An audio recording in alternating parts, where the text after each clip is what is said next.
Judges stick by. Okay, hi guys, this is Rick Dancer, Get Real with Rick Dancer. I know we're on a little bit early today.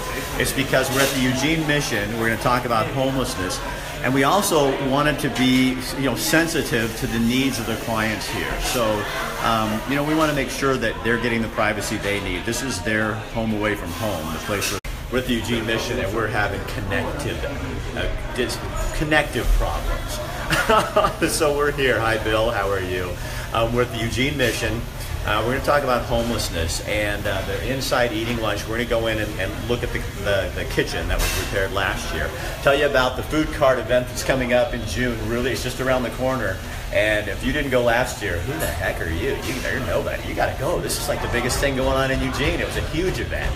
But I wanted to talk to Jack Tripp to start off with. And Jack, you're the head cheese, but you're the executive director here at the Eugene Mission? Yes. How long have you been here? For about 6.5 years now.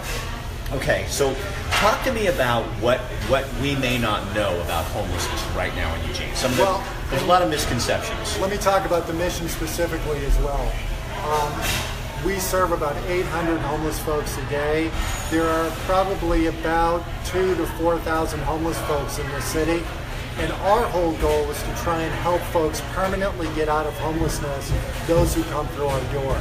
And I think that's one of the key issues for homelessness and serving the homeless in Eugene, is really trying to dig in and help end this. And there are communities across the country that have done a pretty decent job of doing that. And it all gets into many different avenues, including case management, mental health counseling, addiction recovery. And those are all the things that we're doing here at the mission. And like I said, our goal is to actually end homelessness for those people who walk through our door, and it's working.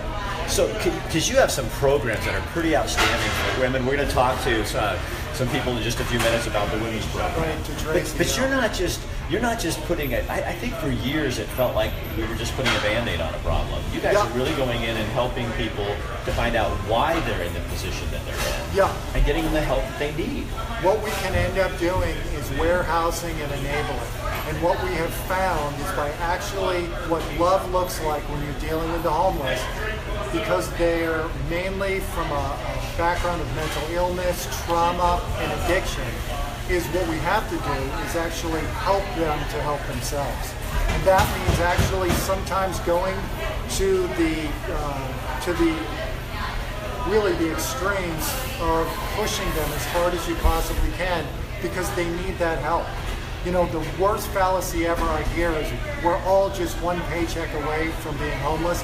That's absolutely ridiculous. Well, okay, so why? Why? I mean, okay. Because you and I have different support systems that we can use. Our friends, our family, our churches, our employer. These folks have, because of the trauma in their lives, the mental health issues, the addiction issues, have burned every bridge they possibly have had in their background to come through these doors. So there's nothing left for these folks. That's where we take over. So you guys are really big bridge builders. We are bridge builders. We start building their networks back up again. And we use all the resources in the community. So many people don't understand that we're all working together. So whether it's the mission, working with shelter care, working with Catholic Community Services, St. Vincent de Paul, the VA, all day long, people from other agencies are here, and we're there. So we're all working together to try and help solve this issue. So what can people out there do? I mean, people out there watching, you guys, just so you know, we're at the Eugene Mission. We're talking about homelessness. This is Jack Tripp, the director out here at the Eugene Mission. We're also going to go in and look at the kitchen, talk about the women's program, and we've got some other stuff planned for this half hour. But I really like your attitude, too. And I like the fact that you guys have, and I think we need to reiterate this obviously in the community, it used to be that anybody that came in here had to go to church services here. Right. That's not the case anymore. No, everything has changed at the mission, and it's not that we don't have chapel services.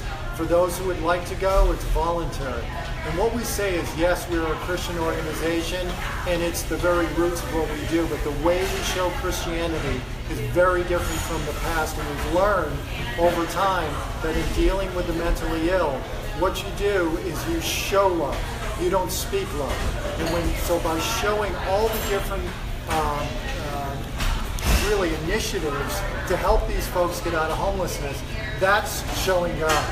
And then if someone does ask, then we'll pray with them or do whatever. But it's really starting first with action. And so, because isn't faith action? Absolutely. And isn't love really action? You can't love someone without making an action out of that. Absolutely, and that includes inclusivity. So walking through our door are people from every religion known to man and actually every sexual orientation. Our whole goal is to love, and our whole goal is wellness, and that's why we're called a wellness center, which is helping the folks who walk through this door get home. You love doing this, don't you? I do. Because this is where the rubber is that hits the road. We're passionate about it, and in fact, I'm looking at a fellow who you've been talking to who's been on our board for many years. It's not only me, but it's our board of directors, the staff, and the 25,000 people that are donating to the mission. Some mom and pops doing $25 a month. We're all part of this. Right. So that's the way including to get you. I am too. And I'm glad. So let's talk to that other guy. So this is Joe Cavanaugh. And hi, Joe. Good morning. So Joe owns Century Lighting, and they're the sponsor of this show. So let's walk this way. So I said to Joe, "What if we go do something? What show would you like to do? I want you to show me something that you're involved with, because it's not just about lighting. I think when you have a business, it's about a lot more stuff than that." Yeah, and for me, I've been blessed, and I have time, and I love to be able to help people. You've been on the board for 30 years. There, we know where the signal is. Come over here. We'll go right here. Yeah, more than 30 years. I went on in the early 80s under the leadership of Ernie Unger, and felt really fortunate to be able to serve. My background is I'm a CPA by trade, and they wanted a financial person on the board that also had a heart for helping people. And so that's how it all began in the early 80s. So when you're talking to people, your friends and people in the community here going, "Oh, this homeless situation," and what's the first thing you tell people? Advice? You need to take a tour. You need to see what the feet on the ground are actually doing. And so many people have the misconception that we're part of the problem. We're actually part of the solution. Because if people want to get healthy and want to become well, there are resources and avenues for them to do it. Okay, this is Cheryl Lynn Horn. I don't know Cheryl Lynn, but it's just big thank you from my family. My brother is a frequent visitor to your program. He has some mental health issues and has cut all communication with the family. We are blessed to have a wonderful organization like this. That's awesome. The thing that people need to understand about homelessness is that the vast majority, in excess of 90%, suffer from mental illness. And with the fact that the state hospitals and the funding for mental health have basically dried up, we are a first line of defense to be able to help these people. And the programs here are, tell me some of that. I mean, I know they have work programs, you have programs for women and children where they're staying here. Right. So it's every different configuration of people. Single people, married people, families, women with children. And what we try to do is to meet their needs at their point. And the biggest thing that we can do is just to say, I care and I'm interested in you. And what Jack said a minute ago, we want to love people. And by loving people, we open up our arms to help. Do you think that's sometimes what we have a problem with as a culture? Is we forget that love really is an action. Absolutely. I mean, we want to have. I love people, but we don't want to really do anything about it. Correct. And I think we need to make ourselves vulnerable. In order to make ourselves vulnerable, we can help people. So, Rod, where's your man? I'm going to see if we can get in here, you guys. So, we lose our signal once in a while, so I'm going to see if we can get into the kitchen here. Come here, my man. You have to talk loud. All Introduce yourself. I'm Rod Gardner with Century Lighting. So you're with Century Lighting. You work for Joe. Yes. Okay, so you guys, this was your project. When the kitchen burned, you were called. We were part of the project, yes. So tell me what you did here. We put in all new LED fixtures. Come over this way. Yes. All new LED fixtures from the entrance all the way to the kitchen and then in the dining area. There was a huge challenge because of the ceiling height and living quarters up above. Had to bring everything to code. Because it was an old building. It was an old building and it was completely gutted. So they had to start from ground up. Is that kind of easier in your line of business, just or not? Typically, sometimes. Well, thank you for being so This clear. one, no. There, with the restrictions with the height, there were so many challenges with the fixtures that we could use, Yeah. and the fire rating on the fixtures because they do live upstairs. You know, I don't know how many people were here. There was over 100 people here when this place burned. So how important is lighting for people? When you're doing the thing, you want people comfortable, but you also want to be able to see. Absolutely. Well, especially for Marshall and his staff in the kitchen, they need to be able to see so they don't cut themselves. They, see the food. But especially in this environment, we didn't want to make it so bright that the guests here were overwhelmed. We wanted to be sensitive to that, especially in the dining area. We wanted to keep it a warm and inviting atmosphere. Jack has requested that, and Dana, and so from the door into the kitchen, we had to have egress as well. In case of a power failure, they still needed to be able to see it happen. Do you think most of us don't think about lighting when we just put on the lights, put on the lights. Yeah. You guys take this, it's your business, but you take it serious. Yeah, everything matters. The color of the paint on the walls, the floor coloring, tables, everything. Now, who's the guy who works here with the cool beard? Marshall, come here, man. You guys got to be Marshall. Thank you, Rod. Marshall, come here. I'm gonna hopefully. I think I can keep my signal. There's Marshall. You guys, check this out. Is that like the coolest beard or what? It's the wrong color though. Yeah, I'm working on it. You need to work on this kind of thing. Wisdom. So show me the kitchen. Hopefully we can keep our signal in here. All right. So here we Come go. on down through here. We got all brand new digs in here. There's tilt skillets in here. We have brand new grill tops, ovens underneath. Keep moving with me. We have this lovely lighting all through here so we can see everything. So how does this help? Like up here, like right over my head. Well, it makes our food taste better, first of all. Oh, your food tastes better because Yeah, it's because well you can lit? see what you're doing. It's just great to work in. It's just awesome to have well-lit areas while you're chopping, cooking, grilling. You got to keep everything safe. So you're around. Come here, this way. Get away from that radio. So you're around. You're awesome. So Marshall, what do you love about the people, your clients here? You know, I just love that we can take someone that's feeling a little blue that day and just put a smile on their face mostly. It's just awesome to give back a little bit. And I've gone through some of these sufferings myself. And Have you been through this? yeah, I'm almost 11 years clean from meth, actually. Really? Yes. Oh, that's awesome. Thank you. Thank you. So you were hooked. Oh, yeah. That is one of the toughest things to get off of for people. It is. What made the difference for you? I would say huge family support. Just opportunity to get out of it with people that still love me and just the support group that was rooting for me. So people being involved. Absolutely. Yeah. Wow. Yeah. That's so cool. More people on the same team pushing for you really helps. So what's your life like today? You know, I'm living the dream, honestly. Really? I love this job. It's the best part of food service without all the crazy stress of cooking on the line. I get to help people, work with the most amazing staff in the land, and I have a brand new kitchen. How can a man complain? That's awesome. Thank you, Marshall. Thank you. Yeah. So we're gonna introduce Marshall's wife Tabitha now. Oh, Tabitha's she's way cuter than you. Wow. Look. Thank you. I do thank like you. your husband's beard though. It's pretty cool. I enjoy it myself. You're I good do. with okay. I am. So what do you do here? So I'm the community engagement manager here, which fancy title. It means I find ways for the community to engage what we do, and the biggest part's volunteers. So you need volunteers. Oh, heck yes. Prior to Jack coming on board 6 years ago, there weren't volunteers here. The only thing you could do is lead one of those chapels everyone had to go to, which isn't the case at all. And so we are now open doors to volunteers. I would say about 100 more, though, to really be fully staffed. So you guys, if you're talking about the Eugene Mission and homelessness in Eugene, okay, what we've already talked to Jack and established is that love is action. You can't love without action.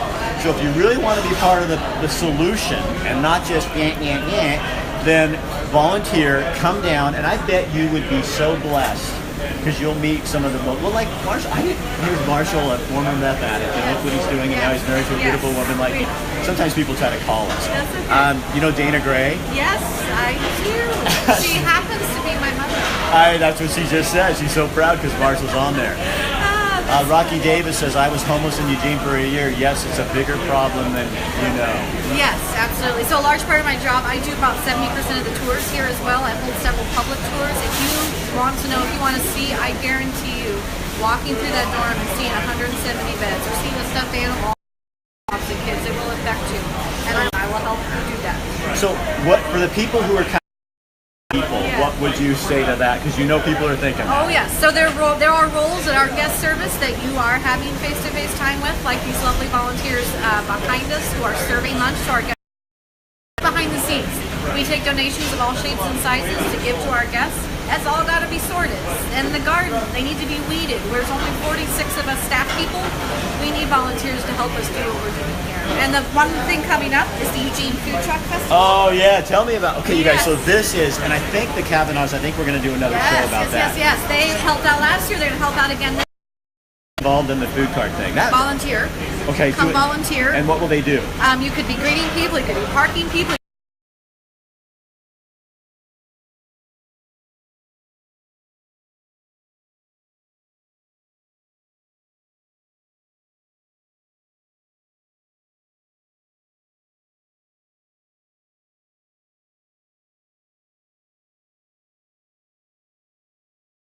Oh yeah, there we go. Yeah, Marshall, your mom. She's talking about her baby. Yeah, so Food Truck Festival, June 17th, second year. Last year it was 2 days after that fire, and we had 15,000 people show up to support us on that day. So come on down. If you can't volunteer, come to the festival. There's like 50 plus trucks, food trucks showing up, and they're giving us a percentage of their sales. We're asking for $2 at the door if you could donate. But come support us and volunteer. Go to EugeneFoodFest.com to volunteer. So don't let this year just be, since last year was a big, we was all in the news, everybody knew about it. This year, let's make it even bigger, because this could just be like a really super ultra cool thing. We don't have this in our community. It's just fun to do, regardless of us and it helping us. This is fun. Come feed yourself on these food trucks. I went to a food truck the other day, Vietnamese, over at the Wine Lab. Oh, what was the name? It was Dang Da Lang. And it was so good. I don't know if they're coming to the thing or not, but the list is online of all the food trucks that are coming. Okay, so you can go on what's your website? EugeneFoodFest.com. EugeneFoodFest.com, and the weekend again is June 17th? Yes, the day before Father's Day. So is it Saturday? It's all day Saturday. All day Saturday. So it's twice the length as last year. We only had 4 hours. So much more parking, so many more trucks. It's at the Lane Event Center, so come on down. So if you're cool, that's where you'll be. Yes, exactly. All the happy people are going to be there. Yes, very much. Even Marshall. Yes. Maybe his mom. Or the Bearded Brothers. Yes. The Bearded Brothers were hanging out there. Okay, good. It's all hands on deck, so we'll be there. All right, where is Tracy? Is she here? You guys, we're going to get Tracy. Hey, Jack, is Tracy nearby? We're going to get Tracy to talk with us a little bit about the women's program. How are you? You guys, this is like the most friendly atmosphere down here. It's like everybody, it's like, I think sometimes people feel like the mission is a sad place. No, we do our very best. That is, aside from practical things, that's what volunteers are bringing to the table here. They're bringing their wellness and their smiles. I cannot tell you what looking someone in the eye and smiling at them does. Sweet. This is a wonderful area to volunteer. So you get to volunteer with us. So if people are, I would love you to give, this would be, because I really believe this too, is if you go, acknowledge people, for God's sake. I mean, when you see people downtown, a lot of homeless people are ashamed. Yes. And so they already look down. Yes. And just acknowledge them. I was with a friend of mine the other day, and he was just handing out flowers for no reason. Walked up to a homeless woman and her husband, handed him some lilies, and you should have seen, she lit up, and it was like that is all she needed for that second. When I do these tours, there's an educational component. The question always comes up about giving money, right? So I talk about that. But what I come back to is how can you help? If giving money didn't change their situation, and it rarely does, what can you do? Number one on my list is you can look that person in the eye. Yeah, you can acknowledge they're a human being too, right? Oh my God. How many times in a day does that person get that acknowledged? I mean, and we all need that. And so if you see people that are down and out, and I think, we have to get past the fear. Yes, there are a lot of mentally ill folks in the homeless community. Yes. But most of them, 99.9% of them are not going to hurt you. And if they start off and just you're the one who has the power to change that. Yes. And I think we are so afraid to put ourselves out there sometimes and just say hi, and what if they say F you or scream something back at you? It's not going to kill you. Go about your day. But 90% of them, you look them in the eye and you say something, Yes. and they come alive. Please do. That is, it will help someone get better. It absolutely will. So We if can you all do learn that. nothing more from this little tour Yes. about Century Lighting and what they did here, about volunteering, about the food fest coming up on the 17th of June. Yes. Oh my God, if you can take one thing away, just look people in the eye and acknowledge Be this safe. situation. No dark corner, no dark alleys. with Right, you gotta be strangers. safe, but you Smile. also smile at people Yes. and don't pick on people. We don't need that. Thank you. You're most welcome. I bet your mother-in-law really likes you. We get along pretty darn I well. bet you would. So Joe? So, what I would like to tell everybody, come and get a tour. Come and see firsthand the things going on 2nd Avenue in Eugene. It's amazing, and lives are being changed every day. So get involved and take a tour. So I want to just throw something in about you too. So if people are looking for some, lighting is not just lighting. No. I mean, it matters how you put this in here, and it matters how people and businesses do their lighting. So you Correct. guys will take care of all those services for them and even do the upkeep for them. Absolutely. Yeah. We understand lighting, we understand the importance of color, we understand the importance of intensity, and so we're able to share that with our customers, and we are able to really solve safety problems for a lot of people. And I love what we're going to have. His wife Suzanne's going to be on shows coming up. These are new sponsors, and she's really the expert in the kind of lighting you need at different times of your day. Biological lighting. Biological lighting. So you know how sometimes at the end of your day, our light, if you're in fluorescent lights all day and you feel like crap, well, that's probably because you're in fluorescent lights all day. And she can help you figure out what kind of lighting you need, and I love that. Absolutely. Yeah. And she's doing that to your home. We've already done that to our home. He knows. Yep. He practices what he preaches. All right, my man. Well, All right. oh my gosh, look at that. Sean, hey Rick, Joe. Oh, Sean there is saying hi to you. And Suzanne's over in the corner. She doesn't want to be on today. Hey, so Joe's Sean. on. Good to hear from you. Yeah, Sean took me to a new food cart. So Sean, on the 17th of June, would you pass this around? It's a big food fest for the fundraiser for the Eugene Mission. So it's going to be huge. It's going to be big. Unable to understand what you're saying. Oh, I'm sorry, Jane. Well, hopefully that's coming through on there, but Sean must have heard us. All right, you guys. Well, anyway, so we're at the Eugene Mission. You've heard some things on how you can help. Joe Kavanaugh from Century Lighting, and tomorrow on the show we're meeting with Eugene Mayor. The food carts are at the VRC, right? Yeah. No, they're not. They're at the Lane Event Center. Oh, Lane Event Center this year. The Lane Fairgrounds. So they moved it over to the Lane Fairgrounds, Sean. And tomorrow we have Lucy Vinnis, the mayor of Eugene, with provisions at the 5th Street Public Market. We're going to talk about downtown and more issues about homelessness. All right, you guys, please take this. Put it on your page, just post it to your page and let people know, because there's some good education, some good moments in here, okay, that we want people to hear about. Any parting shots? Yeah, thanks, Rick. Oh. I just love sharing the Eugene mission with the community, both Eugene and Springfield. I was fortunate to have the executive director of the Springfield Chamber, Bonnie Mickelson, come on a tour on Tuesday. So please, please, please, if you have any interest in what's going on, get a tour and see firsthand. Yeah, I love Bonnie. She's great. All right, you guys, we will talk to you tomorrow. I'll see you at noon. All right. See